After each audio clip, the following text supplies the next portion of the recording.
del Ministerio de Salud. Así que bueno, muchísimas gracias, Andrea, por tu tiempo. No, por favor, gracias.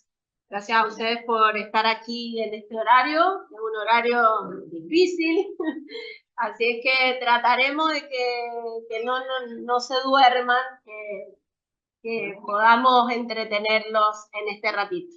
Bueno, un poco la idea de esta charla es ponernos al día en cuanto a qué pasó con respecto a la situación de dengue en nuestra provincia, por ahí qué se estima que puede llegar a pasar, y nosotros como personal de salud tener el conocimiento de cómo manejar estos pacientes, qué considerar respecto a esta enfermedad, cómo se produce, algunos datos científicos. Y bueno, y después de esto, quedo abierta a las preguntas que ustedes puedan tener, las dudas que tengan, y tratar de evacuarlas lo más que se pueda. Entonces, en realidad vamos a empezar. Si ustedes ven acá, esta es una curva, por ahí no sé si la ven muy bien desde allá, pero esto es lo que pasó en nuestra provincia en este periodo, con el número de casos que tuvimos, con los casos que empezaron fundamentalmente a aumentar a fines de febrero, marzo, abril, que es cuando comienza a considerarse la posibilidad de dengue autóctono. Anterior a eso, habíamos tenido casos en la provincia, pero habían sido casos importados, y en esta época es cuando empiezan a aparecer los casos autóctonos. Esto es lo que tuvimos nosotros en la provincia. Si ustedes ven en azul, es el primer piquito, el primer pico que se ve de casos notificados, que se ve aproximadamente en la semana 12, esto pasó en marzo, y después ven la otra curvita que es la roja, que es la cantidad de casos confirmados. Se notificaron alrededor Andrea, de 1000 Andrea, casos, no están pasando las diapositivas. casi 3000 casos más que los notificados. Van por nexo clínico epidemiológico, dependiendo del lugar donde reside cada persona y si es considerado un lugar que está en brote. De esta cantidad de pacientes se internaron 740 de los que se notificaron y 379 de los pacientes confirmados. En general se considera que alrededor del 7 u 8% de los pacientes diagnosticados de dengue son los que van a requerir internación, ¿sí? No es un número muy elevado, pero para que pase esto y que el número no sea tan elevado es que tenemos que considerar esta enfermedad y actuar rápida y tempranamente con los pacientes, darles muy buenas indicaciones precisamente para que no vayan a requerir una internación. Y de estos requirieron ingreso a unidades de cuidado intensivo, 24 de los notificados y 16 de los confirmados. En nuestra provincia tuvimos 4 pacientes fallecidos en Mendoza con diagnóstico de dengue, y si ustedes se fijan, la Organización Panamericana de la Salud define que el número de fallecidos oscilaría en menos del 0.05%. Ese sería el número que considera la OPS como el número que podríamos llegar. Ahora, en el país, la letalidad fue un poco mayor, si ustedes se fijan, de 0.076%, y en nuestra provincia, no sé si lo alcanzan a ver, abajito en rojo, por ahí no se ve, pero la letalidad fue de 0.075%, o sea que fue una letalidad un poco superior a la que la OPS estima que debería corresponder. Por lo tanto, es muy importante que nosotros nos preparemos, nos eduquemos a los fines de que en este nuevo periodo de brote que podemos llegar a tener en el próximo verano, los números y la letalidad sea menor. Bueno, recordar que dengue está incluido dentro de lo que nosotros estudiamos o denominamos como síndrome febril agudo inespecífico, ¿sí? Está dentro de este grupo de patologías que incluyen varias enfermedades, y la característica de este síndrome febril agudo inespecífico fundamentalmente está dada porque la persona consulta por presentar fiebre menor a 7 días, acompañada de mialgias o de cefalea, sin afección de vías aéreas superiores, y esto es muy importante considerarlo, sobre todo en momentos donde coexiste dengue, por ejemplo, con COVID o con otras patologías respiratorias.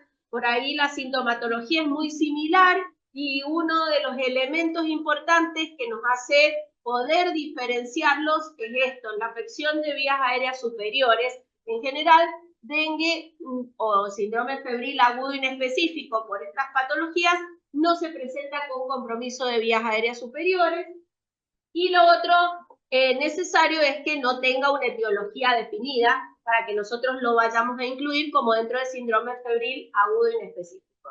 Dentro de este grupo, de este estudio de síndrome febril agudo inespecífico, hay varias patologías, y ustedes pueden ver varias de estas patologías ya conocidas y son de las incluidas dentro de las arbovirosis. ¿Qué son las arbovirosis? Se llaman enfermedades transmitidas por artrópodos, por eso se llaman arbovirus, y en este caso los artrópodos que transmiten esta patología son los mosquitos. En este grupo podemos tener dengue, podemos tener zika, podemos tener chikungunya y fiebre amarilla. Estas 4 son transmitidas por el mismo vector, por el mismo mosquito que es el Aedes aegypti. Entonces, ¿por qué es tan importante que nosotros hagamos hincapié fundamentalmente en el control del vector? Porque más allá del dengue, que nosotros lo conocemos, que hemos tenido muchos casos, perfectamente al tener el vector podemos tener un mayor número de casos de estas otras enfermedades si eventualmente vienen personas con estas patologías importadas y se transmiten en nuestro lugar. Entonces, es muy importante por eso tener en cuenta que la transmisión de todas de esas 4 enfermedades es por el mismo vector. Entonces, cuando nosotros hablamos de dengue, puntualmente, que es a lo que nos vamos a referir ahora, nosotros sabemos que, obviamente, este es el agente etiológico. El agente etiológico, el dengue es un virus, es un flavivirus, y la característica que tiene este virus es que tiene 4 serotipos distintos. Vamos a tener el DEN, que se denominan DEN 1, 2, 3 y 4, y que cada uno de estos serotipos puede producir una enfermedad per se. O sea que si nosotros tenemos un dengue por serotipo 1, va a dejar inmunidad homotípica por ese serotipo durante toda la vida. O sea, quien tiene dengue por DEN 1 no va a volver a tener dengue por DEN 1, pero sí puede tener por cualquiera de los otros 3 serotipos que no tuvo. Porque la inmunidad heterotípica por los serotipos distintos solamente permanece algunos meses. Entonces, por eso es muy importante el control y la evaluación, y en los periodos interbrotes, como es el que estamos cursando nosotros actualmente, donde tenemos una calma por ahora, es muy importante que cuando se investigue una persona con un cuadro sospechoso de dengue, se hagan las pruebas necesarias a los fines de confirmar el diagnóstico, y en el caso de confirmar, tomar y realizar los métodos adecuados a los fines de, además de eso, poder identificar el serotipo que esté circulando en nuestra provincia en los periodos interbrotes, ¿sí?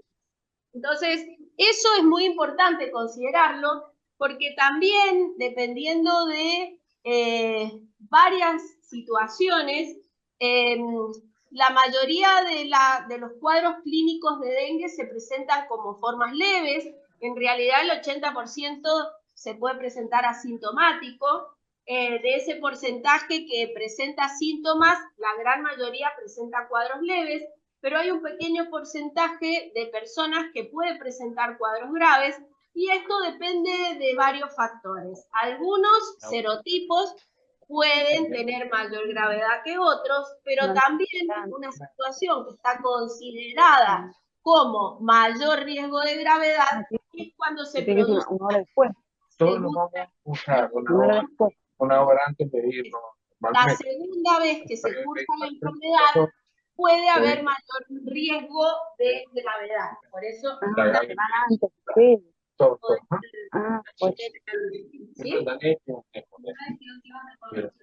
Ella queda hasta las 3. La Gaby se queda. Por el mismo serotipo deja inmunidad de por vida.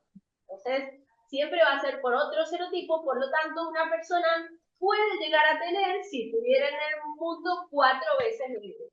Más de 4 ya nadie puede volver a tener, ¿sí? Porque hasta 4 llega, por lo menos lo que se conoce hasta ahora, ¿sí?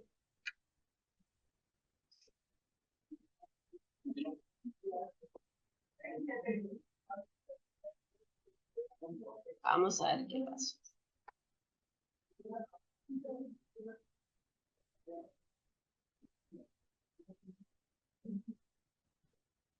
Ahí estamos. Y bueno, y acá también que es importante que conozcamos cómo es el ciclo clínico y el ciclo de transmisión del dengue, ¿sí? La vía de transmisión ya todos sabemos que se transmite por la picadura del mosquito Aedes aegypti, ¿sí? Pero tenemos que considerar, si bien la frecuencia es muy baja, pero no tenemos que descartarla, la posibilidad de transfusión de sangre, transmitirla por transfusión de sangre, en el caso que una persona sea donante en el momento que está cursando una viremia y pueda transmitirse a través de la transfusión de sangre. Y por otro lado, la transmisión vertical en la última semana del embarazo de una mujer embarazada también lo puede transmitir. Por eso es tan importante, y ya lo van a ver, que las mujeres embarazadas son un grupo muy especial y particular que hay que controlar muy bien también durante el embarazo. Entonces, esto tenemos que considerar. Y con respecto al ciclo, ustedes van a poder ver ahí que lo que se producen son dos periodos de incubación. Un periodo de incubación extrínseca y una intrínseca. ¿Cómo sucede la infección? El mosquito va a picar a una persona que esté cursando un periodo de viremia, o sea, que el virus esté en la sangre. Generalmente el periodo virémico coincide con la etapa febril de la infección. Cuando el paciente tiene fiebre, está en periodo virémico. Si en ese momento es picado por un mosquito, ese mosquito va a adquirir el virus. ¿Qué es lo que pasa? Si ese mosquito que pica al paciente que tiene dengue va y pica a otra persona inmediatamente, no le va a transmitir la infección, ¿sí? Eso que quede claro. La infección la va a transmitir después que cursa un periodo que se denomina periodo de incubación extrínseco, que se produce dentro del mosquito, y que este periodo de incubación extrínseco puede ir entre 5 y 8 días. En ese momento, recién el mosquito se hace transmisor de la infección. Es por eso que, teniendo en cuenta también este ciclo de transmisión, es muy importante que se haga el diagnóstico, se haga la denuncia, para que se pueda hacer el control vectorial de los sitios donde vive esa persona que está cursando dengue y que puede haber sido picada por un mosquito, porque los mosquitos tienen un hábito domiciliario. El mosquito no va a volar kilómetros para ir a picar a otra persona. Los hábitos del mosquito son peridomiciliarios, están dentro de la casa, están alrededor de las casas y solamente se traslada a algunos metros. Entonces, es por eso que es tan importante poder hacer ese control vectorial a los fines que si hay mosquitos cerca del lugar de una persona que está cursando dengue, se pueda trabajar y se pueda eliminar la posibilidad de que ese mosquito cumpla su ciclo de incubación extrínseca y transmita la infección. Sí. ¿De cuándo es el ciclo de vida? No, el ciclo de... ¿Cómo? Es que en realidad no interesa tanto cuánto vive el mosquito. El mosquito desde que tiene el virus lo va a transmitir toda la vida, ¿sí? Va a ser transmisor toda la vida. Incluso las hembras de los mosquitos, cuando ponen los huevos, transmiten el virus a su descendencia, ¿sí? Entonces, por eso es muy importante, más allá de la vida, de cuánto vive el mosquito. Lo importante es tratar de cortar la cadena, porque del mosquito que viva 10 días, 20 días, 30 días, esa cantidad de días va a transmitir, ¿sí? Y si no, van a transmitir a su descendencia. Entonces, por eso es tan importante poder cortar la cadena de transmisión. ¿Y ese control vectorial, con qué se hace? No, ese control vectorial, básicamente, primero, nosotros personalmente dentro de nuestro domicilio peridomiciliario, con lo que todos sabemos y conocemos, que es eliminar el descacharreo, eliminar los cacharros, hacer descacharreo, eliminar cualquier fuente con agua que pueda estar. En general el mosquito deja sus huevos en agua limpia, no en agua sucia. Por lo tanto, los lugares donde hay pequeñas cantidades de agua, por eso los lugares de mayor riesgo son los bebederos de las mascotas en la casa, dentro de las casas, las posibilidades de agua en los floreros, por ejemplo, cambiar el agua en los floreros, porque en general ponen los huevos en agua limpia y en la zona superficial, en las orillas del recipiente, en la zona superficial. Entonces, cambiar, poder cepillar las orillas para que no pase eso. Toda esa actividad la podemos hacer nosotros dentro del domicilio. Pues, en general, donde hay agua que corre, igual que en las piletas, grandes sitios de agua, si el agua está en movimiento, no suele ser el sitio donde va a proliferar el mosquito, ¿sí? Claro, en las plantas, en los lugares, en las macetas que quedan poquitos de agua, en las plantas que se realizan, ahora que ya desde hace un tiempo se realizan las plantas dentro del agua, en los, que no son macetas, en los recipientes esos de vidrio que con el agua, bueno, estudios que se han hecho, la mayoría de Aedes se han encontrado en esos lugares, donde hay poca cantidad de agua que suele ser limpia, pero que queda quieta el agua, ¿sí? Y fuera de eso, los encargados en realidad del control vectorial en los alrededores son OSIS y las municipalidades, ¿verdad? Nosotros tenemos que enfocarnos en tratar de eliminarlo de nuestro domicilio, que es lo más importante porque en general está dentro del domicilio, o dentro o fuera alrededor de la casa. Y eso lo vamos a lograr con estas medidas fundamentalmente. Entonces, el mosquito, una vez que adquieres el virus y se forma el ciclo de replicación extrínseca que se llama, va a picar a una persona, a un huésped que sea susceptible y va a transmitir el virus. Esto va a pasar un periodo de incubación en la persona, ese periodo de incubación puede ir entre 3 y 14 días, con una media de aproximadamente 5 o 6 días, y en ese momento van a comenzar a aparecer los síntomas. Cuando aparecen los síntomas, fundamentalmente la fiebre, es cuando está periodo de viremia y esa persona vuelve a transmitir el virus a un mosquito que no haya estado infectado, ¿sí? Ese sería el ciclo de replicación, el extrínseco en el mosquito y el intrínseco, que es el periodo de incubación ese que se produce en el individuo de la persona. Sí. Entonces, si ustedes ven acá, esto es un poco lo que yo les dije, no es nada nuevo, y es la relación entre el vector y el hospedero o el huésped, la relación desde que el mosquito pica, se produce un periodo de incubación en la persona hasta que aparecen los síntomas.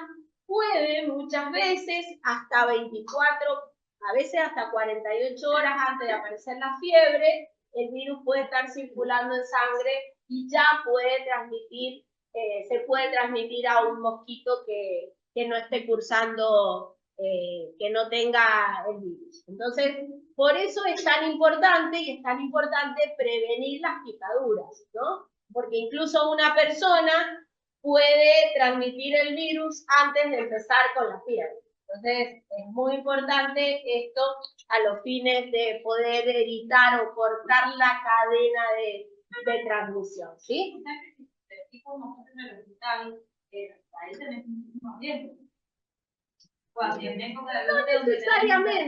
No necesariamente, tal vez sí o tal vez no, pero si vos tenés un paciente internado, precisamente el paciente internado tiene que estar internado con todas las medidas de prevención y con lo que se llama aislamiento entomológico, precisamente para que no pase eso. El paciente internado debería estar con todo, ya sea internado o en la casa. Igual, un paciente que tiene dengue y está cursando la etapa febril, porque es dependiendo del momento en que esté cursando la persona, si está cursando la etapa febril o la etapa de probable viremia, que se considera la fiebre, o si la fiebre dura 1 o 2 días, igualmente se considera la etapa virémica hasta 7 días, para asegurarnos del control de esa persona. Si una persona está con esas características, tiene que estar cumpliendo el aislamiento entomológico. El aislamiento entomológico significa la persona aislada para que no sea picada por los mosquitos. Y esto tiene que ser con repelente, colocarse el repelente la cantidad de veces que sea necesaria, dependiendo del repelente que se esté utilizando, con ahuyentadores de mosquitos, ya sea pastillas, ya sea líquido, lo que sea que nos ahuyente el mosquito. Y lo otro importantísimo son las telas mosquiteras, que tiene que haber telas mosquiteras para evitar que ingrese el mosquito a las habitaciones, ¿no? Entonces, por eso depende. A ver, no es imposible, pero tampoco es tan frecuente que una persona que esté internada sea picada por los mosquitos si se cumplen las medidas que corresponden, ¿sí? Bueno, y acá, si ustedes ven, son las etapas de la enfermedad. No, esto está bien. Esas son las etapas de la enfermedad. Si ustedes ven, van a ver que el periodo de incubación puede ir entre los 3 y los 14 días aproximadamente, como fechas límites, como tiempo límite. Y hay distintos periodos o distintas etapas o fases en el transcurso de esta enfermedad. La primera fase es la que se llama fase febril, que es cuando el mosquito aparece. ¿Qué pasa? Hola, Jan.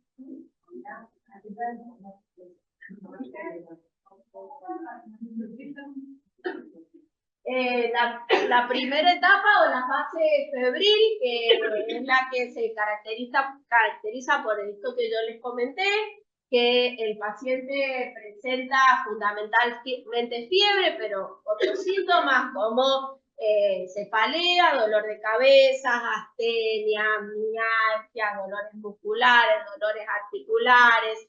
Hay distintas manifestaciones que puede presentar, que ya lo vamos a ver. Luego aparece una fase que se denomina crítica, que ya vamos a ver por qué es tan importante esta fase. Y finalmente hay una fase que se denomina de recuperación. En cuanto a los días, habitualmente la fase febril puede ir entre 3 y 4 días de fiebre, y esto se caracteriza por temperatura elevada. El paciente presenta fiebre mayor a 38 grados centígrados, y permanece en esos valores durante esa cantidad de días. En ese momento, ¿qué es lo que puede pasar si nosotros no estamos atentos y no prestamos las medidas necesarias? Ese paciente puede presentar deshidratación. Entonces, tenemos que estar muy atentos a esa fase por la posible deshidratación. En cuanto al laboratorio que vamos a encontrar, en ese caso, en ese momento de la fase febril, las plaquetas van a estar en valores normales o levemente elevados, y el hematocrito también va a estar en un valor normal. ¿Cómo nosotros vamos a poder hacer el diagnóstico en esa fase febril? Bueno, en esa fase dijimos que puede haber viremia, que el virus esté circulando en sangre. Es el momento donde vamos a poder hacer las pruebas de detección o de las pruebas moleculares para poder detectar el virus en sangre. Por eso es tan importante que nosotros cuando notifiquemos o pidamos un análisis, una serología o una determinación para dengue de una persona, le digamos cuántos días lleva de síntomas, porque dependiendo de la cantidad de días de síntomas, es el método que se va a hacer a los fines de poder hacer el diagnóstico, ¿sí? Porque no es lo mismo que lleve 3 días de fiebre o de síntomas a que lleve 7 u 8, ya el método se modifica completamente. Entonces, eso es fundamental que nosotros lo consideremos. Cuando pasa esta fase febril, empieza lo que se llama fase crítica. ¿Y por qué fase crítica? Precisamente por esto, porque el paciente está en un momento crítico de su enfermedad. Y si ustedes se fijan, en la primer partecita, en la línea de arriba que habla de la temperatura baja. Y ahí es cuando hay más riesgo de gravedad del paciente, ¿sí? Muy lejos de lo que por ahí todos consideramos y decimos, un paciente tiene fiebre, baja la fiebre, ya está bien. Bueno, acá en dengue, no. Es cuando más precaución y más control del paciente tenemos que tener, porque desde el momento que baja la temperatura a las siguientes 48, 72 horas, hay que controlar muy bien a ese paciente porque es cuando se puede producir mayor extravasación de plasma, se pueden producir precisamente todas las manifestaciones de gravedad del dengue por esta pérdida de plasma, por la extravasación capilar de los vasos, y se puede producir shock, se puede producir hemorragia severa y daño de grandes de los órganos. Entonces, es muy importante que tengamos este concepto. Baja la fiebre, el paciente no está mejor, tenemos que controlarlo mucho más que mientras estaba febril, ¿sí? En este momento, clínicamente, puede tener esas manifestaciones, mientras que en el laboratorio, si nosotros hacemos controles de laboratorio de este paciente, podemos observar que el hematocrito aumenta de manera importante y esto nos está diciendo o nos está indicando que hay mayor extravasación y que el paciente puede estar entrando en un grave y las plaquetas bajan. Pero la caída o la baja de las plaquetas hay que tomarlo con pinza, ¿sí? Porque la baja de las plaquetas no se produce precisamente porque haya una alteración en la coagulación, no se produce, tampoco las hemorragias se producen por la baja de plaquetas, sino que la baja de plaquetas se produce por un efecto inmune, básicamente, que interfieren los anticuerpos del antígeno NS1, que es un antígeno del virus, interfieren con la agregación plaquetaria. Entonces, si las plaquetas bajan, nos está indicando que hay no una alteración, sino que una actividad inmune importante, que estos anticuerpos están haciendo que bajen las plaquetas. O sea que la baja de plaquetas nos indica que la infección está en actividad importante, ¿sí? Y después, en cuanto al diagnóstico, en esa fase crítica, ya comienza a bajar la viremia, por lo tanto ya no podemos hacer diagnóstico con métodos directos, con PCR, con antigenemia o antígeno NS1, que puede llegar a durar hasta los 6 días aproximadamente, pero luego cae y ahí es cuando podemos comenzar a solicitar los métodos indirectos o la serología y detección de inmunoglobulina. Primero, por supuesto, inmunoglobulina M y después inmunoglobulina G. Entonces, este cuadrito es muy importante que lo consideremos a los fines de tenerlo claro para el control y el seguimiento de nuestros pacientes. La próxima. Bueno, esto es un poquito lo mismo, la dinámica de la enfermedad. Si ustedes se fijan, las fases, vamos a tener la fase febril, la fase crítica y la fase de recuperación, que es la última fase, que no se la mencioné recién en el recuadrito, pero finalmente la última fase es la de recuperación, cuando pasado este periodo crítico ya se va recuperando la extravasación capilar, la extravasación de plasma, se va recuperando de la deshidratación y van recuperándose los valores del laboratorio en el paciente que estamos controlando. Entonces, esto es un poquito lo mismo, el tiempo puede ir de 1 a 7 días la fase febril, la fase crítica en general puede ir de 2 a 6 días y más de 7 días la fase de recuperación. La fisiopatología de cada una de estas fases. La primera se produce por la viremia, la fase febril es precisamente por la viremia circulante. La fase crítica en general por la fuga capilar. Y bueno, y después la fase de recuperación, cuando hay reabsorción de líquidos, ya se produce la fase de recuperación. Entonces, un poco esto es lo que les acabo de comentar y es lo que tenemos que considerar en cada una de las fases de estos pacientes. La próxima. Bien, entonces, teniendo en cuenta esto, teniendo en cuenta estas fases y la presentación clínica, se realizó una clasificación de dengue, que esta es la última clasificación revisada que realizó un grupo de dengue de las Américas. Esto fue en el año 2009 y esta es la clasificación que hoy por hoy sigue vigente y es la que tenemos que considerar y se dividió en dos grandes grupos.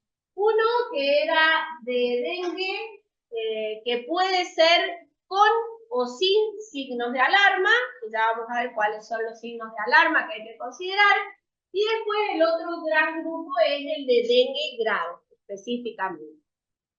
Dengue con o sin signos de alarma es muy importante que lo consideremos porque el hecho de presentar alguno de los signos de alarma que tenemos que considerar ya nos indica que tenemos que tomar otras medidas con ese paciente, porque precisamente esos signos de alarma nos están alertando ante la posibilidad que ese paciente vaya a presentar un dengue grave. Entonces, nosotros cuando el paciente presenta signos de alarma tenemos la oportunidad de poder manejar adecuadamente ese paciente y que no vaya a llegar a presentar un dengue grave.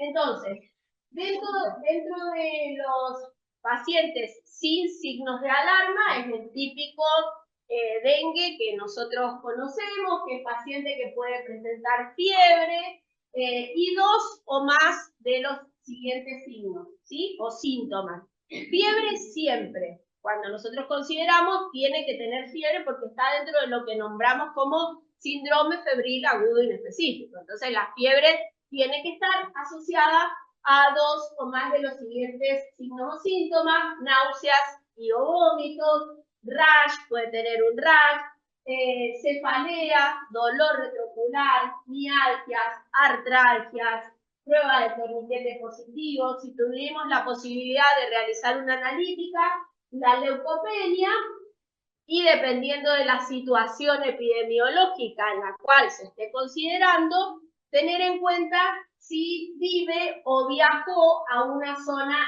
endémica de dengue, ¿sí? Entonces, ese sería el dengue sin signos de alarma. si este paciente o esta persona que nosotros tenemos como diagnóstico, ya sea de caso sospechoso, probable o confirmado de dengue, presenta alguno de los siguientes signos de alarma, tenemos que estar mucho más alerta y ya las decisiones en cuanto al manejo del paciente van a ser otras. Los signos de alarma, ¿cuáles son? Dolor abdominal intenso y sostenido, y este dolor abdominal se produce principalmente por la extravasación de plasma y la acumulación retroperitoneal de plasma y produce el dolor abdominal. Entonces, el dolor abdominal no va a calmar con los analgésicos comunes, sino que va a ser un dolor intenso, va a ir aumentando de intensidad y va a ser sostenido ese dolor. Esto nos está hablando de que el paciente está con un signo de alarma con posibilidad de un cuadro grave. Vómitos persistentes. ¿Y qué se considera como vómitos persistentes? Que tenga más de 3 episodios de vómitos en 1 hora o tenga 4 o más en más de 1 hora. ¿Sí? Eso se considera como vómitos persistentes. Acumulación de líquidos por la clínica, por ejemplo, que tenga edema, que tenga derrame pleural, que tenga ascitis, cualquier acumulación de líquido donde no tiene que haber líquido es considerado un signo de alarma. Sangrado de mucosas, en general, el sangrado que se considera como signo de alarma es el sangrado de mucosas y no las hemorragias de grandes órganos, porque ya en ese caso ya no sería un signo de alarma, sino sería un dengue grave. Los sangrados de mucosas más frecuentes son los sangrados de encía o gingivorragia, la epistaxis o sangrado por nariz, los sangrados menstruales en periodos que no debería haber sangrado, o bien cuando hay mucha mayor cantidad de sangrado menstrual que el habitual, también se considera, eso hay que considerarlo en la mujer que está cursando dengue. La letargia o la irritabilidad o algún trastorno de sensorio es considerado un signo de alarma. La hepatomegalia, mayor a 2 centímetros por debajo del reborde costal. Y en el caso que tengamos posibilidad de hacer el laboratorio, un aumento del hematocrito asociado a una rápida caída de las plaquetas. Pero esto del laboratorio está puesto como algo que si está y tenemos posibilidad de hacerlo, bárbaro. Pero lo más importante que tenemos que considerar que el diagnóstico y el seguimiento del paciente con dengue no debe estar atado a la realización de un análisis o de un laboratorio. En el mayor porcentaje de los casos, el diagnóstico del dengue puede ser clínico. Y nosotros no necesitamos un laboratorio para tomar decisiones en cuanto a las indicaciones de tratamiento de un paciente con dengue. Este grupo de signos de alarma es muy importante considerarlo. Nosotros tenemos que conocerlos nosotros, se los tenemos que indicar al paciente para que cuando lo mandemos a la casa le digamos que aparece esto, usted inmediatamente tiene que venir a consultar. Más allá que el control de los pacientes de dengue tiene que ser diario. No podemos ver hoy un paciente con dengue y decirle vuelva la semana que viene, porque esta es una enfermedad sistémica y dinámica y el paciente puede estar bien y en pocas horas puede descompensarse. Entonces tenemos que estar muy atentos y respecto a los signos de alarma, con un solo signo de alarma es suficiente para que nosotros consideremos dengue con signo de alarma. No tenemos que esperar a tener más de uno. Con uno es suficiente. Y el manejo del paciente con signo de alarma requiere internación ya sea en una unidad de dengue, que en general estas unidades de dengue comienzan a utilizarse en los periodos epidémicos o de brote, que es lo que se está trabajando, y si no, si es en un periodo interbrote, internación en cualquier institución que tenga internación, ¿sí? Pero es muy importante considerar los signos de alarma, ¿sí? ¿No hay valor de leucopenia que haga? No. Porque en el año pasado había pacientes con asistentes neutrófilos y no lo consideramos neutropénico febril. Y dependiendo, claro, dependiendo de qué es de cuál sea el cuadro clínico, si se considera, en realidad, si se considera relacionado con el dengue específicamente, no habría que considerarlo como neutropénico febril asociado a otro tipo de infecciones. Pero no hay un límite de leucopenia. No, hay leucopenia, pero no un valor establecido. Sí. Y después, bueno, el otro cuadro que dijimos que es el dengue grave, que precisamente el dengue grave se caracteriza por la posibilidad de presentación de shock significativo, por hemorragias graves, que era lo que les mencioné, o por un daño severo de algún órgano. Y esto se puede manifestar por escape importante de plasma, ¿sí? Esto nos va a llevar al shock, a la acumulación de líquidos, al distrés respiratorio, por ejemplo, también las hemorragias graves y los daños severos de órganos, que puede haber compromiso del sistema nervioso central, que puede haber compromiso del hígado. ¿Cuándo vamos a considerar? Porque esto también es una de las cosas que vimos mucho el año pasado y está, en general, está considerado en los estudios que se han hecho para dengue a nivel mundial y de los consensos, por el aumento de las transaminasas o de las enzimas hepáticas. Es muy común verlo en el transcurso de la evolución de dengue, el aumento de las enzimas hepáticas. ¿Cuándo nosotros la vamos a considerar de gravedad? Cuando las transaminasas estén por encima de 1000. En ese caso, ya sí tenemos que considerarlo como un dengue grave. Si está por debajo, obviamente que si tenemos un valor que está muy cercano a 1000, vamos a tener que estar muy alerta de lo que pase con ese paciente, pero el valor considerado para considerar dengue grave es mayor a 1000 de transaminasas. ¿No? Y el hepatograma se puede alterar en cualquier etapa. Sí, en cualquier etapa se puede alterar, exactamente. En general se pide como una fase, en general se pide como de inicio en la fase febril, en la fase crítica se suele pedir como control, y lo que sí se ve, lo que hemos visto en la clínica habitualmente, es que esas enzimas hepáticas, cuando están elevadas, después van descendiendo lentamente. No vamos a encontrar que hoy tenía transaminasas del doble o el triple del valor normal y dentro de 2 días las tenía en valores normales. No esperemos eso a los fines de definir un alta de un paciente, igual que la recuperación de las plaquetas y al igual que la recuperación de los leucocitos. No esperemos que estén completamente normal para definir un alta. Ya vamos a ver en los criterios de alta, si nosotros vemos que la analítica va en franca recuperación, podemos definir el alta del paciente sin inconvenientes, ¿sí?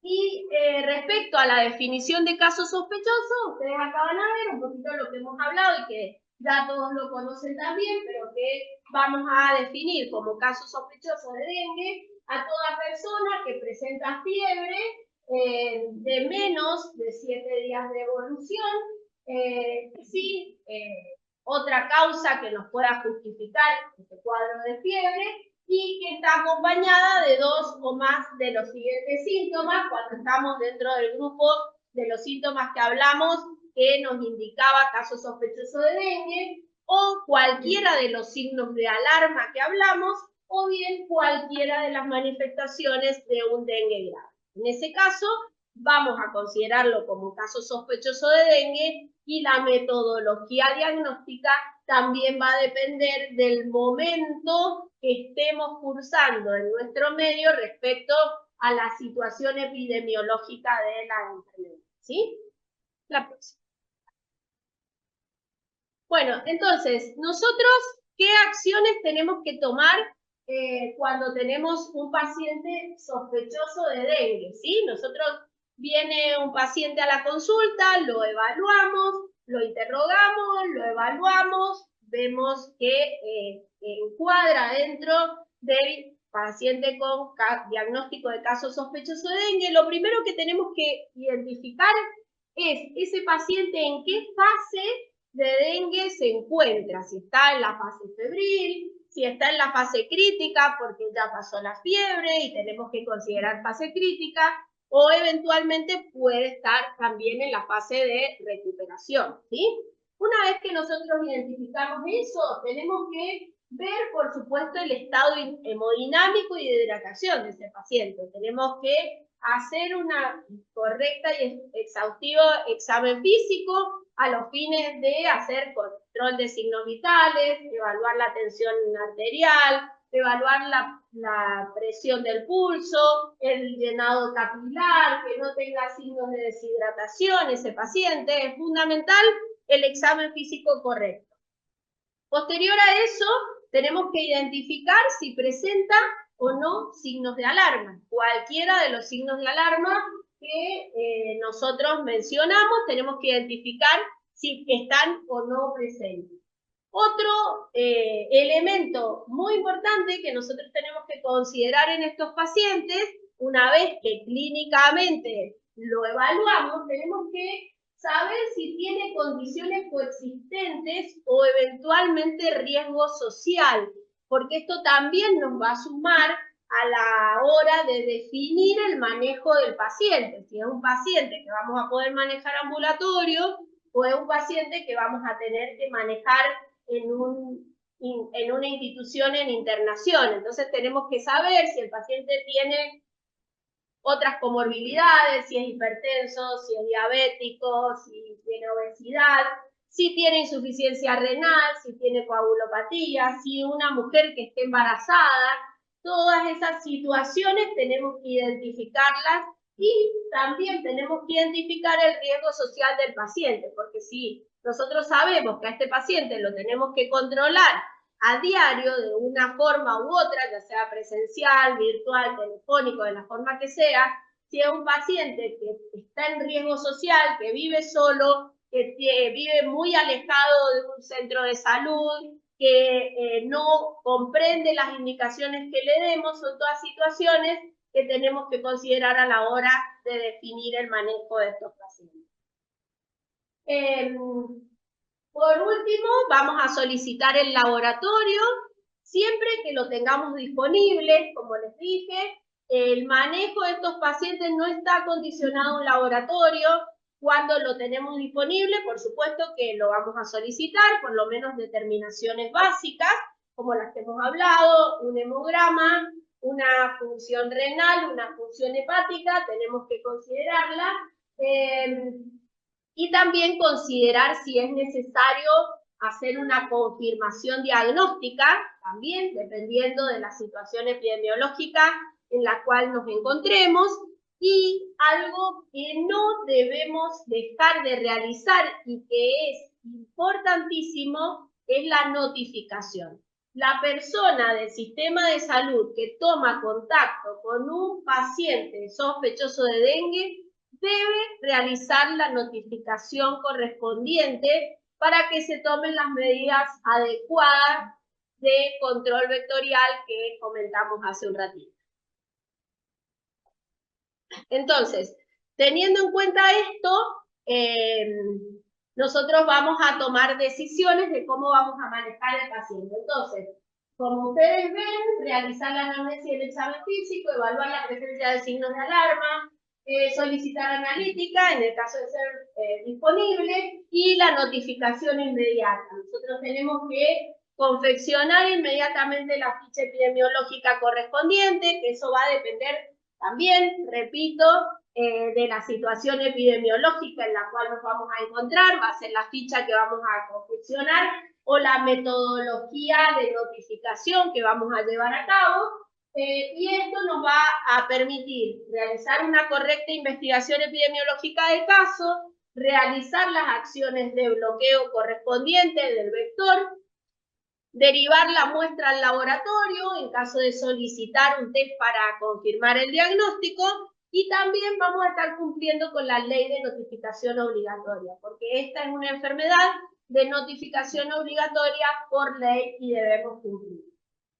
Entonces, Este flujograma es el que tuvimos en marzo, abril, cuando aparecieron los departamentos que tuvieron brote. Y en realidad acá se divide fundamentalmente, tenemos en cuenta si paciente sospechoso de dengue, por supuesto, caso sospechoso de dengue, hay que evaluar si el paciente falleció, porque puede pasar, que hubo un paciente fallecido, si el paciente está internado, ya sea grave o con signos de alarma, porque dijimos que los signos de alarma o los pacientes con signos de alarma deben internarse, o bien que tenga condiciones coexistentes. Entonces, teniendo en cuenta eso, vamos a definir si el paciente no tiene nada de eso, no está en esa situación, hay que evaluar si está viviendo en un departamento considerado en brote o en un departamento que no esté considerado en brote. Si está en un departamento que no está considerado en brote, la notificación se debe hacer completa, correcta y llenando la ficha epidemiológica a los fines de la notificación, que es la ficha de síndrome febril agudo en específico, que ya se la voy a mostrar. En el caso que el paciente esté viviendo en un departamento considerado de brote, que se pueda considerar el diagnóstico como diagnóstico clínico epidemiológico, la notificación es más acotada, debe realizarse igual la notificación, pero es más acotada y se llena una planilla. Y acá aprovecho, Sí. justo hoy estábamos hablando que llegaron, no estamos en brote y tenemos 4 fichas y de las 4, 2 ya vinieron sin teléfono. Sí. Entonces, Acá. Janina, porque están viendo en el... Janina Mazzaretti, la directora de Prevención y Promoción de la Salud. Yo tengo a cargo el departamento de zoonosis y, bueno, como ustedes saben, entre todo el ministerio, con las distintas direcciones, epidemiología y demás, estamos llevando adelante el plan integral de abordaje, en donde hace poco hemos incluso firmado un convenio con los intendentes. Y desde la notificación parten todas las actividades territoriales. Entonces, es un desplazamiento enorme de recursos, de gente, de instituciones, municipios, agentes sanitarios, áreas sanitarias, que si la notificación no está bien hecha, dificulta mucho la tarea en terreno, y esto, digamos que es el principio de la solución, porque cuando nosotros tenemos un brote, o sea, lo tenemos que estudiar hasta que encontramos los reservorios, la fuente, el lugar en donde se están reproduciendo esas larvas y tenemos que ir a solucionarlo territorial. Si nosotros estamos desorientados con respecto a la localización, la vivienda de las personas o un contacto efectivo, no podemos trabajar territorialmente. Entonces, si bien uno entiende que la tarea dinámica de los servicios de salud es lo asistencial, pero mínimamente pedimos el teléfono bien registrado con letra clara y el nombre, porque eso ya nos permite recuperar cualquier otro tipo de datos que necesitemos notificar, ya sea de la persona o de un familiar con el que conviva, o del teléfono que nos permita tener esa punta de ovillo para hacer el abordaje territorial. Así que bueno, aprovecho porque pasé a saludar y agradecerle a la doctora Vidalba, que es nuestra referente realmente en este tema, es quien lo maneja dentro del Ministerio a la perfección. Estoy, bueno, muy feliz de poder iniciar este camino de acciones conjuntas con UNICEF, que también estamos trabajando en el área de crónicas no transmisibles. Y bueno, dejarles un saludo especial porque me están esperando en el Hospital Central, pero justo vi que era el momento como para pedirles, por favor, porque a mí me toca toda la parte de lo territorial por el departamento de zoonosis, y los abordajes se dificultan mucho cuando no tenemos los datos. Y como les digo, hoy no estamos en brotes, tenemos 4 fichas epidemiológicas que han llegado, y de las 4, 2 nos está haciendo imposible localizar a la persona. Con lo cual, ¿cómo hacemos para empezar el trabajo territorial? Así que, bueno, esto recalcarlo, que por lo menos el teléfono resulta fundamental para hacer ese primer contacto con el paciente. Así que, bueno, Muchas gracias, Andrea. Gracias. Que estén muy bien. Gracias. Aprovecho lo que acaba de decir Janina respecto a esto, que en este momento no estamos en brote, y también algo importante que les mencioné hace un rato, y es que precisamente en este momento que no estamos en brote, la notificación debe ser adecuada, como dice Janina, con todos los datos, pero lo otro importante es que en este momento debemos identificar el serotipo que está circulando en nuestra provincia fuera del momento de brote.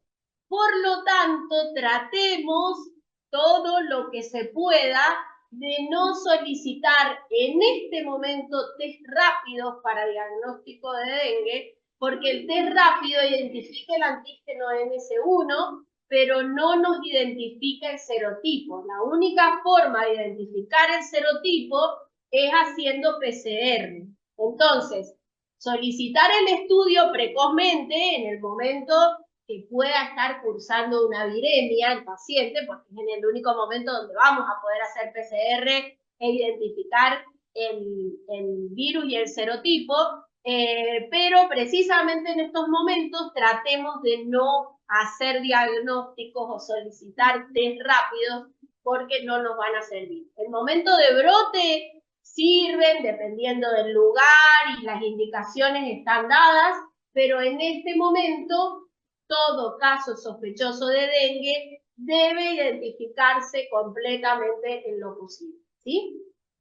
Y con respecto a la notificación, como les dije, va a depender de la situación en la cual estemos, y en el caso de que sea aún en momento de brote o en periodo epidémico o de brote, si el paciente falleció, si el paciente está internado como dengue grave, con signos de alarma, o tiene alguna comorbilidad, igualmente en esos casos, aunque resida en un departamento de brote, debe notificarse de manera completa. ¿Por qué? Porque a esos pacientes con esas características también se les debe realizar en lo posible la PCR y la identificación del serotipo, porque de esa manera se puede identificar qué serotipos circulan y cuáles son los serotipos que pueden estar relacionados con una mayor gravedad. Entonces, por eso es fundamental tener en cuenta estas situaciones, ¿sí? Si ustedes ahí ven, ahí está, esa es la ficha, y lo que decía Janina, que es muy importante, el domicilio no tiene que estar sin domicilio, que sea claro, legible, y el domicilio tiene que ser del paciente que está utilizando en este momento, ¿sí? Donde está viviendo ahora. El paciente, por ejemplo, vino de Salta, no tenemos que poner el domicilio de Salta, porque las acciones territoriales se van a ir al domicilio, se van a ir a realizar al domicilio donde está el paciente, ¿sí? Entonces, eso es muy importante tenerlo en cuenta y considerarlo. Lo mismo que el teléfono es fundamental, como dijo Janina, tenerlo en cuenta. Y bueno, en la ficha nos habla del antecedente de viaje, del antecedente de vacunación, que hoy por hoy, al tener vacuna disponible, tenemos que considerarlo también. Y lo otro muy importante, que lo dice en la ficha, y que en relación a todo lo que les he estado diciendo se debe considerar, es colocar correctamente la fecha de inicio de síntomas. Porque dependiendo de cuántos días lleve de síntomas, es el método diagnóstico que vamos a poder realizar, ¿sí? La próxima. Eso es importante. Esta próxima es la ficha de notificación en periodo o en departamentos que están en brote, que como les dije, los datos son mucho menores, menor cantidad, pero los datos más importantes están dentro de la ficha, ¿sí? Pueden buscar en Ahí está, sí, si ustedes después tienen acceso ahí están los links donde se pueden, de donde se pueden bajar ambas fichas. Exactamente. Bueno, este es el algoritmo diagnóstico que es el que vamos a utilizar. Este algoritmo se está utilizando, es un algoritmo que viene desde el Ministerio de Salud de la Nación, está desde el 2022, probablemente este año tenga alguna modificación el algoritmo, alguna actualización, precisamente porque vamos a empezar a tener pacientes que al vacunarse tengan serología positiva o tengan inmunoglobulina por vacuna. Entonces, este algoritmo diagnóstico puede tener alguna modificación, pero nos informarán en el momento que esté actualizado. Hasta hoy no está todavía actualizado, sigue siendo el mismo. Y acá son los criterios de selección, qué método diagnóstico vamos a utilizar, dependiendo del momento en el cual se encuentre el paciente cursando la infección. En los primeros 3 días, sin duda, vamos a pedir PCR. Entre los 3 y 6 días del inicio de la fiebre, vamos a poder realizar PCR y el antígeno NS1. Y ya pasados los 6 días, ya no vamos a poder identificar PCR, no vamos a poder identificar demasiado antígeno NS1, y ya a partir de esos días lo que se van a realizar van a ser métodos serológicos para el diagnóstico. ¿Sí? Sí. En este momento, en Laboratorio de Salud Pública, en el Laboratorio de Salud Pública del Ministerio se está haciendo PCR. Desconozco, porque lo averigüé antes de venir y en realidad no me lo supieron decir en detalle, pero desconozco si OSEP específicamente está haciendo PCR o si van a hacer algún convenio con el Ministerio de enviar muestras al Laboratorio de Salud Pública. Hoy por hoy, que es periodo interbrote, se están enviando todas las muestras al Laboratorio de Salud Pública, ¿sí? Hoy por hoy se hace, ya sea de instituciones públicas como de privados. Se deben hacer en este momento. En momento de brote se definirán los lugares donde van a hacer las determinaciones. Bueno, una vez que nosotros... Sí, el Laboratorio de Salud Pública en el Hospital Lencines. Ahí está. ¿Qué recomendaciones entonces ante un caso de dengue, cuando nosotros tenemos un paciente sospechoso, así en la generalidad, qué recomendaciones tenemos que dar?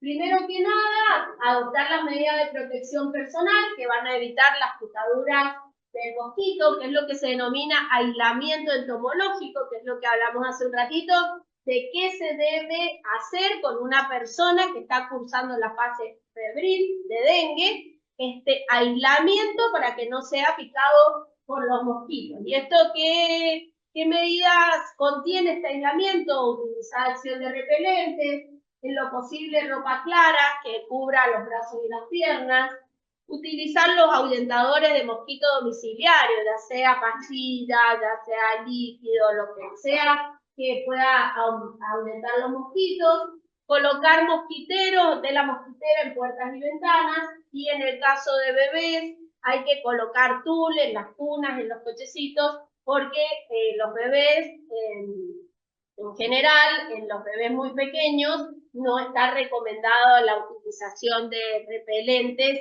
que utilizamos en los adultos. ¿Qué es lo que le tenemos que indicar al paciente que está cursando un cuadro de dengue? Fundamentalmente, una muy buena hidratación. El tratamiento del dengue se basa en una correcta hidratación. No son medidas raras ni sofisticadas. Es mantener una muy buena hidratación, es lo que nos va a evitar el pasaje al cuadro de gravedad.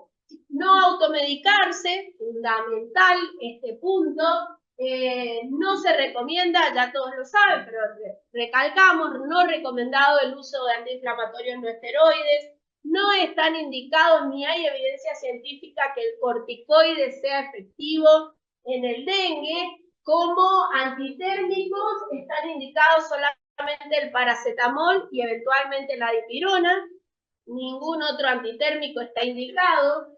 No están indicados los antibióticos en ningún momento y en ninguna fase del dengue. Y lo otro importante es tratar de evitar la utilización de medicamentos inyectables, porque precisamente debido a esta alteración que se produce en las plaquetas, hay que tratar de evitar los medicamentos inyectables. El control debe ser diario, como les dije, y también frente a la presencia de cualquiera de los signos de alarma, deben consultar inmediatamente a una urgencia.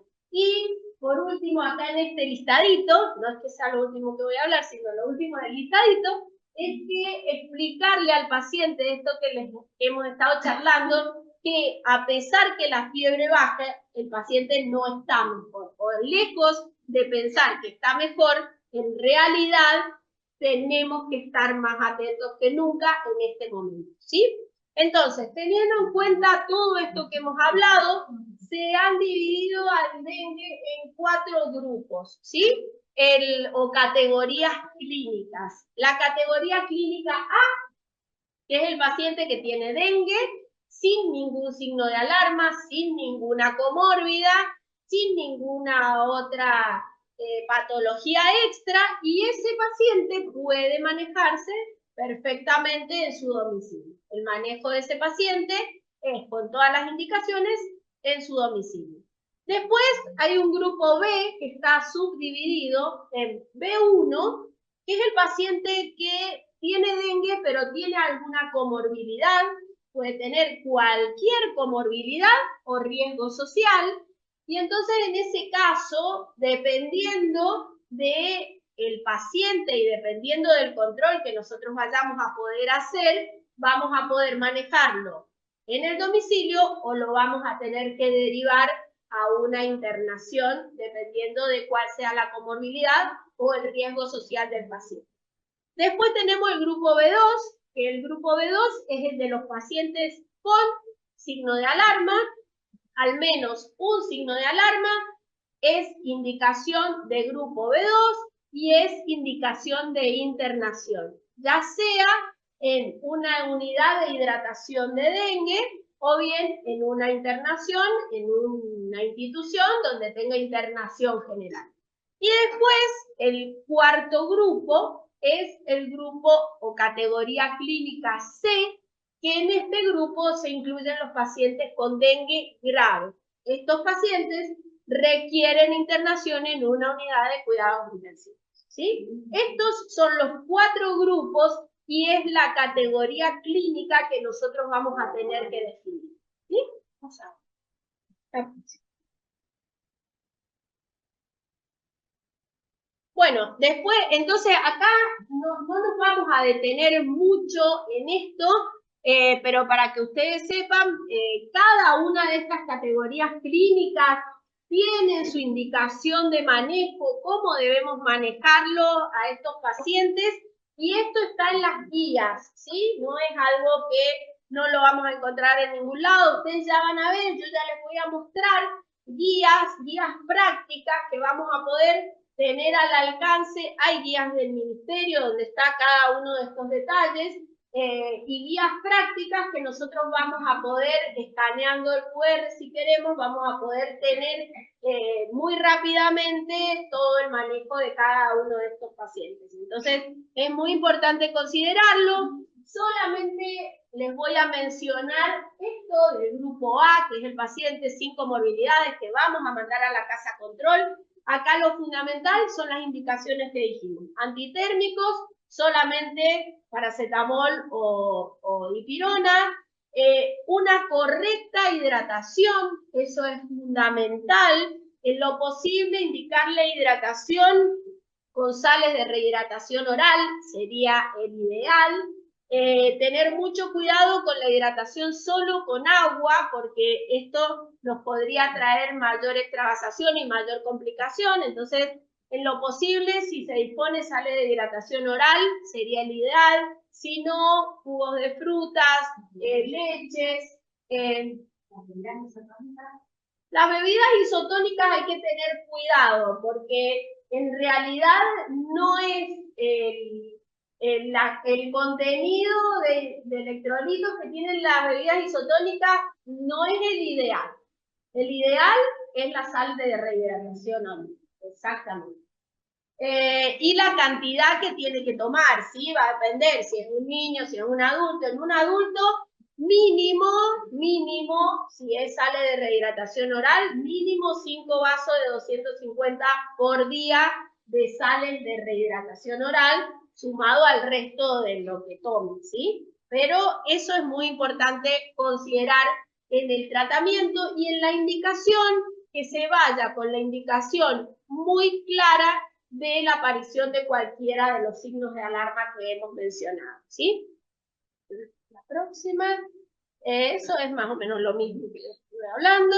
Después, es muy importante, como dijimos, ¿cuándo vamos a darle el alta a estos pacientes? Bueno, cuando hay ausencia de fiebre por más de 48 horas, sin administración de antipiréticos o de antitérmicos, si el paciente no le estamos dando nada, pasaron más de 48 horas que bajó la temperatura, clínicamente se encuentra con recuperación de su estado clínico, entonces vamos a poder darle el alta al paciente. La próxima. ¿Sí? Esto en relación con lo que les dije, buen apetito, que pueda consumir líquido por vía oral, que haya una recuperación de su estado general, y en el caso que tengamos disponibilidad de una analítica, cuando haya una tendencia ascendente del recuento plaquetario, lo que indica que la infección ya no sigue activa, y el hematocrito esté estable. Como les dije, no esperemos tener las plaquetas en valores normales, sino que si nosotros vemos que hay una tendencia al aumento, lo mismo que el descenso de las enzimas hepáticas, vemos que van mejorando, es suficiente como para que podamos definir el alta del paciente. ¿Sí? La próxima.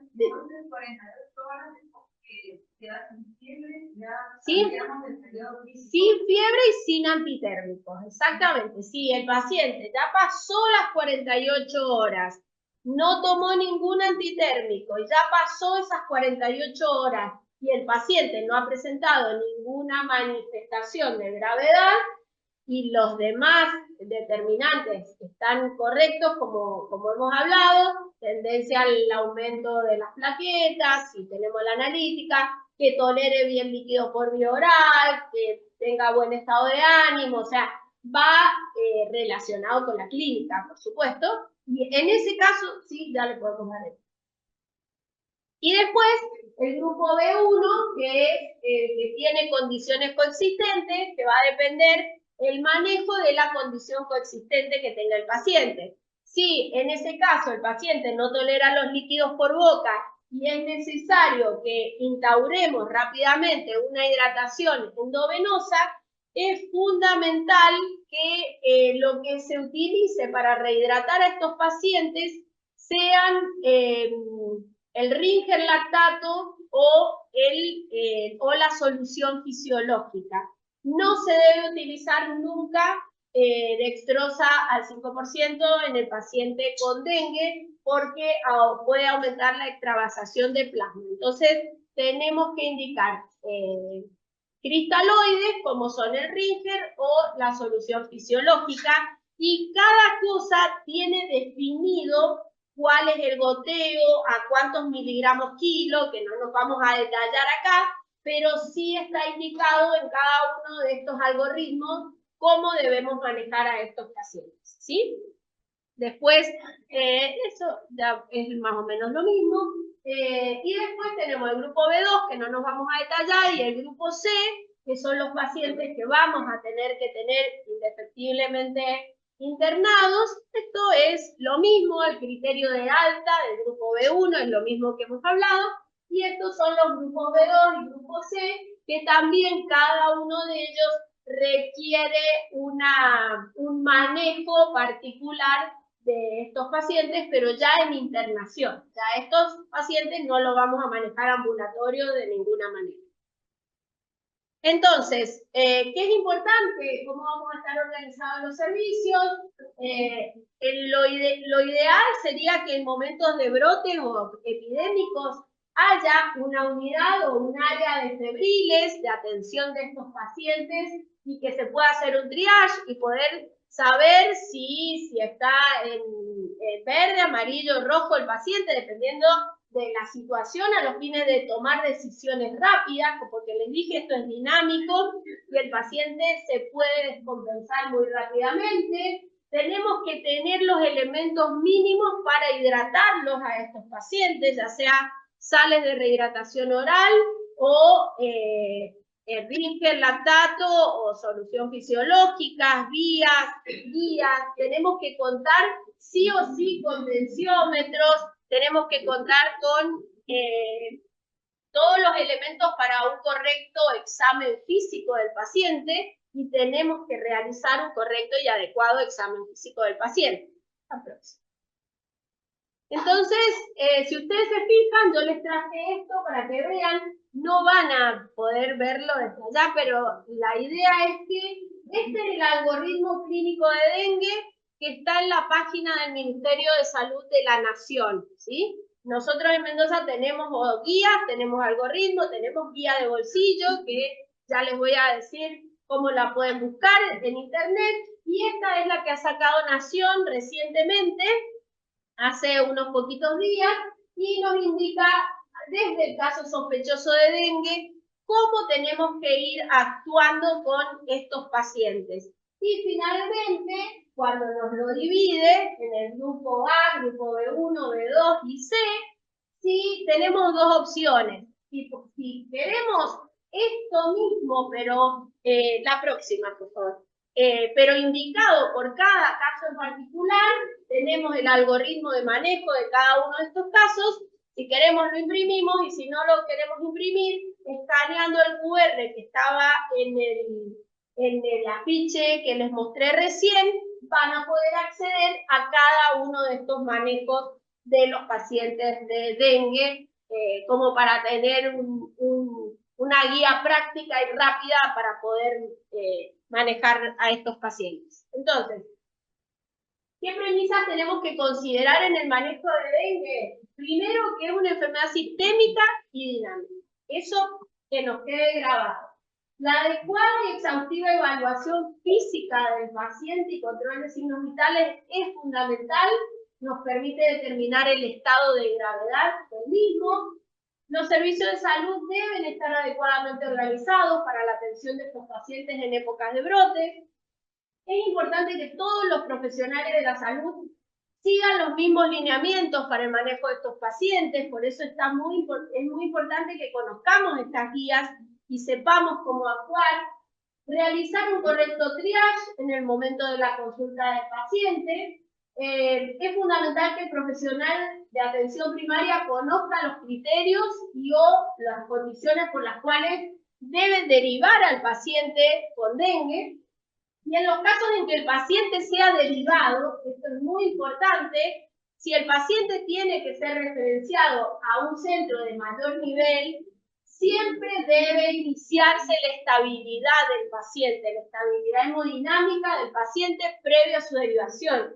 Si yo tengo un paciente con signos de alarma y lo tengo que derivar e internar, no lo voy a mandar que se vaya en el colectivo o en el auto. Yo a ese paciente con signos de alarma le tengo que poner una vía, le tengo que iniciar la estabilización y lo tengo que derivar en ambulancia como corresponde al centro de mayor complejidad para que sea atendido ese paciente. Eso es fundamental, porque en el transcurso del tiempo que pase, desde que yo lo derivo hasta que llegó el paciente a la otra institución y fue atendido, el paciente se puede descompensar y hacer un dengue viral, ¿sí? Entonces, eso es fundamental.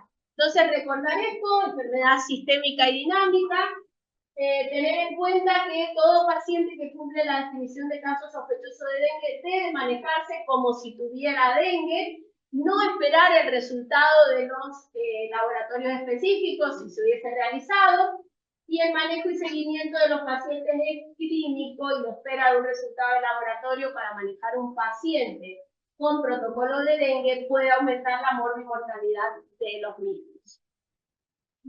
Dos palabras de esto, no me voy a detener mucho porque esto es re controversial, es todo un tema, pero recordar que en realidad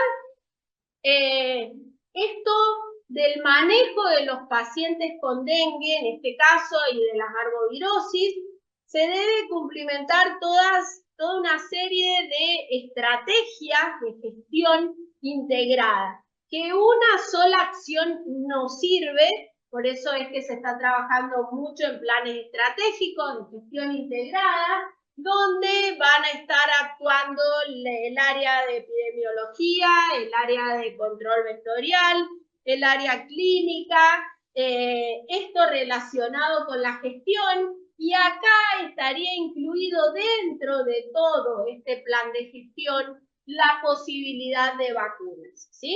Hoy por hoy sabemos que tenemos disponible una vacuna para el virus del dengue, la vacuna disponible hoy, porque previo a esta vacuna había otra vacuna del dengue, no es que esta sea la primera, había otra y se están investigando otras también, sino que esta vacuna que hoy tenemos disponible es la que está aprobada para utilizarse en pacientes que hayan tenido o no dengue. La anterior se utilizaba única y exclusivamente para pacientes que hubiesen tenido dengue previamente. Entonces, esta vacuna, que se denomina Qdenga, del laboratorio Takeda, es una vacuna a virus vivos atenuados. ¿Y qué características tiene? Que se utiliza el transportador del virus del DEN2, del virus del dengue, y a este transportador de DEN2 se le incorporan partes del envoltorio del DEN1, del DEN3 y del DEN4. Por eso serviría para los 4 serotipos. ¿Qué características tiene? Como les dije, es una vacuna a virus vivos atenuados, por eso hay que considerarla, y tiene contraindicaciones en determinados pacientes. Es una vacuna que está aprobada por las entidades regulatorias, tanto de Estados Unidos como de Europa, como de nosotros, la ANMAT. Está aprobada la vacuna para colocación. En otros países está aprobada para la colocación de pacientes entre 4 y 60 años. En nuestro país está aprobada para pacientes a partir de los 4 años sin límite de edad superior, pero el mismo prospecto de la vacuna dice que no hay ensayos clínicos realizados en mayores de 60 años que nos puedan asegurar la falta de efectos adversos por la vacuna en esta población. Eso lo dice el mismo prospecto y es la realidad. Entonces tenemos que tenerlo en cuenta. Esta respuesta inmune, como les dije, es tetravalente para los 4 serotipos, pero de todos modos se han hecho estudios aleatorizados, controlados. Es una vacuna que obviamente está aprobada, entonces tiene su base científica, pero también es muy importante conocer que los estudios se han hecho fundamentalmente en un grupo de menores de 16 años o hasta los 16 años. El grupo de los 17 a los 60 se aprobó y se ha extrapolado los resultados de los pacientes de menos de 16 años y se han hecho estudios en pacientes con antecedentes de cero positividad de dengue y con antecedentes de cero negatividad de dengue, o sea, que habían tenido y que no habían tenido dengue previamente. Y bueno, tenemos que en las personas cero positivas, o sea, que habían tenido dengue previamente, es más eficaz para prevenir cuadros graves para los tipos de DEN1 y DEN2. Disminuye la eficacia para el DEN3 y en el caso de DEN4 no hay estudios realizados para evaluar si previene o no la hospitalización y la gravedad en el caso de DEN4. Entonces, eso hay que considerarlo en personas cero negativas, o sea, que no tuvieron dengue previamente.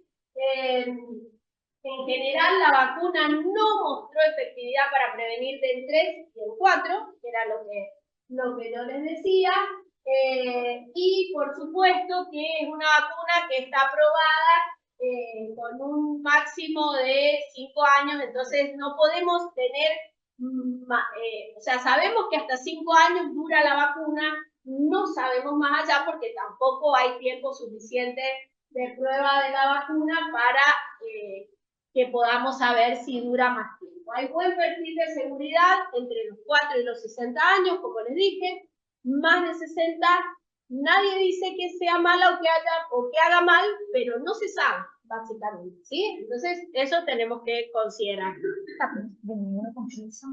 El inmunocompromiso está contraindicada en los pacientes inmunocomprometidos severos, porque es una vacuna virus vivo atenuado, entonces está contraindicada en la mujer embarazada y en los pacientes inmunocomprometidos severos, al igual que, por ejemplo, los pacientes que cursan VIH con un recuento de CD4 bajo, también está contraindicada, y está contraindicada en los niños menores de 4 años también, ¿sí?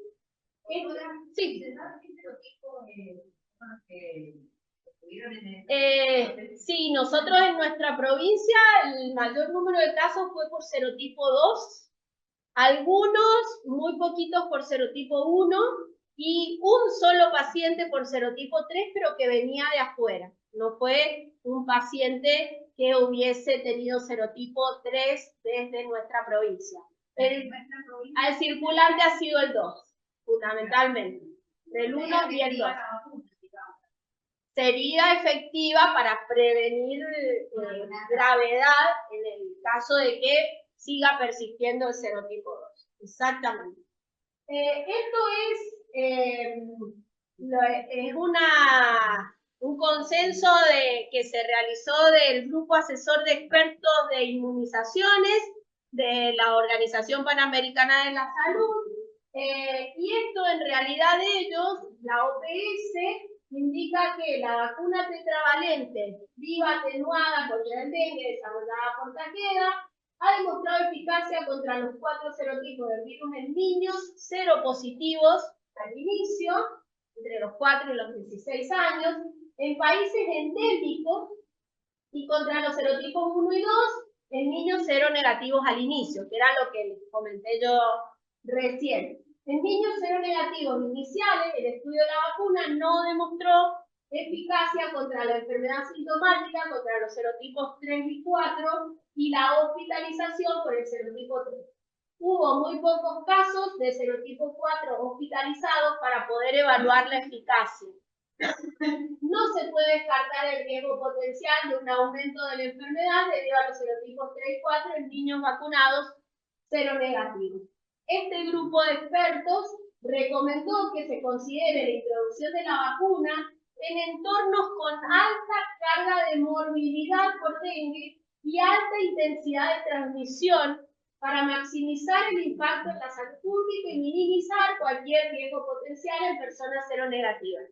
Por eso es que se considera la introducción de la vacuna dependiendo del número de casos, del grado de endemicidad que haya de dengue en cada lugar. Por eso la introducción se está realizando de manera paulatina y escalonada en aquellos lugares donde hay una alta carga de enfermedad. También se está realizando por grupos etarios, en aquellos grupos etarios donde se ha visto un mayor riesgo de gravedad de aparición de esta enfermedad.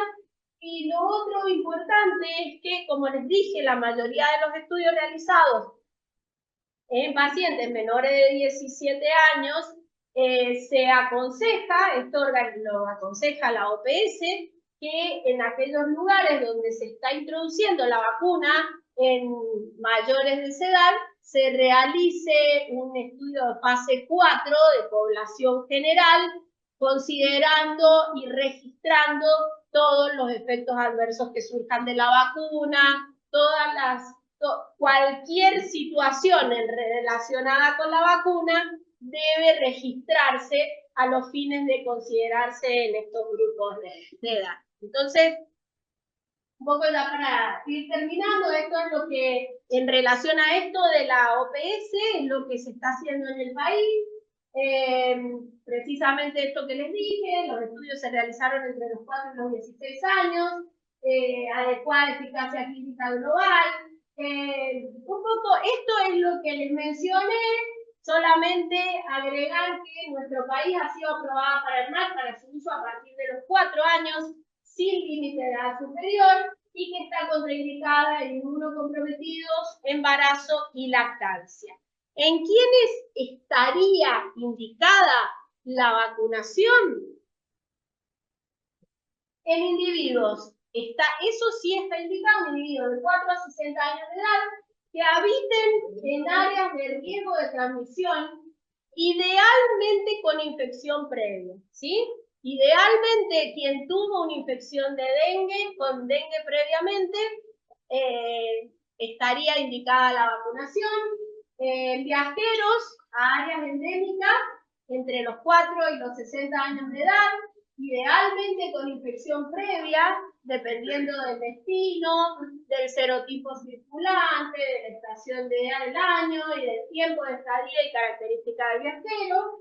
Y también es importante tener en cuenta el tiempo necesario que permita completar preferentemente el esquema de 2 dosis para lograr una adecuada inmunización previa al viaje, porque si alguien va a viajar y va a viajar la semana que viene y quiere venir hoy y protegerse para el dengue, no hay forma porque es una vacuna que tiene títulos elevados de protección, pero para ello requiere la colocación de las 2 dosis separadas de 3 meses una dosis de la otra, ¿sí? Entonces, con respecto a la vacuna, las contraindicaciones, lo que les mencioné, por supuesto, si hay alguna hipersensibilidad al principio activo, si hay algún inmunocompromiso, es importante tenerlo en cuenta. También, por ejemplo, en pacientes que están con quimioterapia o dosis alta de corticoides de más de 20 miligramos por día, por más de 14 días se considera inmunosuprimido y no se debería, está contraindicada la vacuna, ¿sí? Porque por ahí hablamos de inmunosuprimido y al paciente con corticoides no lo consideramos, entonces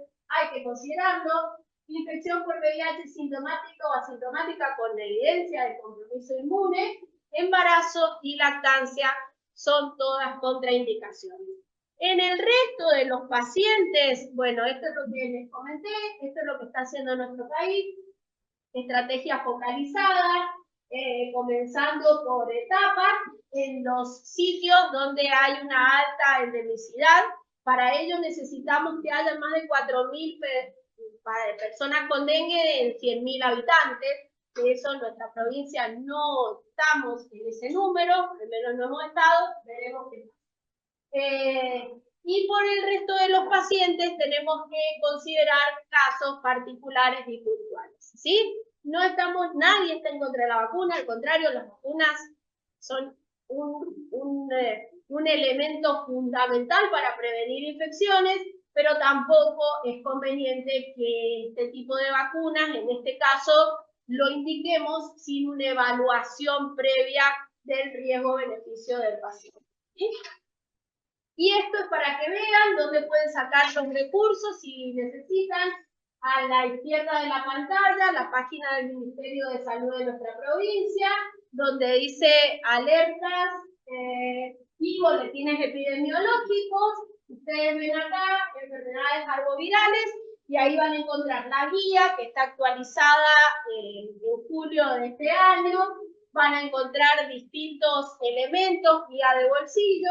Y también a la derecha de la pantalla van a encontrar la del Ministerio de Salud de la Nación. Si entran donde dice dengue, van a encontrar los diversos recursos. Para el personal de salud van a encontrar estos algoritmos o estos infogramas que les acabo de mostrar, que lo pueden bajar y lo pueden tener pegadito o en el teléfono a los fines de consultarlos ante una necesidad. Y esto es para que ustedes vean que lo que se está haciendo en la provincia, se está trabajando desde diversos ámbitos. Esta es una resolución ministerial que salió el 4 de agosto del 2024, en la cual se obliga a todo el personal dependiente del Ministerio de Salud de la provincia, todo el personal asistencial, tiene obligatoriedad de realizar este curso, que es un curso que está en el campus virtual de la Organización Panamericana de la Salud. Si ustedes tienen acceso, háganlo porque es un curso muy práctico, es rápido de hacer, es rápido, es ameno de realizar y nos indica las pautas claras, nos aclara un montón de dudas y en general, nos iguala a todos para poder realizar el mismo manejo del paciente. Entonces, el Ministerio de Salud lo ha obligado, ya ahora a partir de fines de septiembre lo va a empezar a exigir que presentemos nuestros certificados y estaría bueno si todos ustedes pueden realizar también el curso. Vamos a ver si hay algún problema. Ahí solo voy a permitir los micrófonos por si alguien quiere hacer alguna